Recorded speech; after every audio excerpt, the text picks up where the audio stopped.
ఆఫ్రికాలో నాట్రో అనే లేక్ చాలా డేంజర్. ఈ లేక్లోకి హ్యూమన్స్ కానీ యానిమల్స్ కానీ లోపలికి వెళ్తే వాళ్ళందరినీ స్టాచ్యూ లాగా మార్చేస్తుంది. ఎందుకంటే ఇక్కడ టెంపరేచర్ చాలా ఎక్కువగా ఉంటుంది, అలాగే పిహెచ్ లెవెల్స్ కూడా చాలా డేంజర్. కాకపోతే ఇక్కడ ట్విస్ట్ ఏంటంటే ఇక్కడే ఫ్లెమింగోస్ అనేవి ఎగ్స్ పెట్టి సర్వైవ్ అవుతున్నాయి. మీకు ఈ విషయం తెలుసా? 1986లో చెర్నోబిల్లో న్యూక్లియర్ యాక్సిడెంట్ జరిగింది.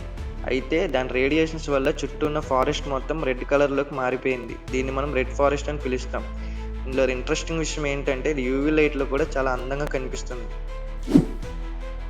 ఈ బ్లూ రింగ్డ్ ఆక్టోపస్ అనేది చూడడానికి చాలా అందంగా ఉంటుంది, కానీ దీన్ని టచ్ చేసి చూడండి, ఒకేసారి 26 మంది చంపేంత పవర్ ఉంటుంది. దీంట్లో ఉన్న వెనం అనేది చాలా డేంజర్. మన దగ్గర ఎటువంటి యాంటీడాట్ కూడా దీనికి లేదు. నెక్స్ట్ ఫ్యాక్ట్ వినే ముందు మీకు కానీ నా వీడియోస్ నచ్చితే ఇప్పుడే నా ఛానల్ సబ్స్క్రైబ్ చేసుకోండి. బ్రెజిల్లో ఒక డేంజర్ ఐలాండ్ ఉంది. దాన్ని అందరూ స్నేక్ ఐలాండ్ అని పిలుస్తారు. దీని అసలు పేరు ఇలాదా కిమాదా గ్రాండే. ఇది ఎందుకు అంత డేంజర్ అంటే ఇక్కడ ప్రతి స్క్వేర్ మీటర్కి 4 to 5 డెడ్లీ స్నేక్స్ అనేవి కనిపిస్తూ ఉంటాయి. ఇది గవర్నమెంట్ అనేది లోపలికి ఎంట్రన్స్ బ్యాన్ చేసింది. ఈవెన్ సైంటిస్టులు లోపలికి వెళ్ళాలనుకున్నా వాళ్ళు పర్మిషన్ తీసుకోవాలి.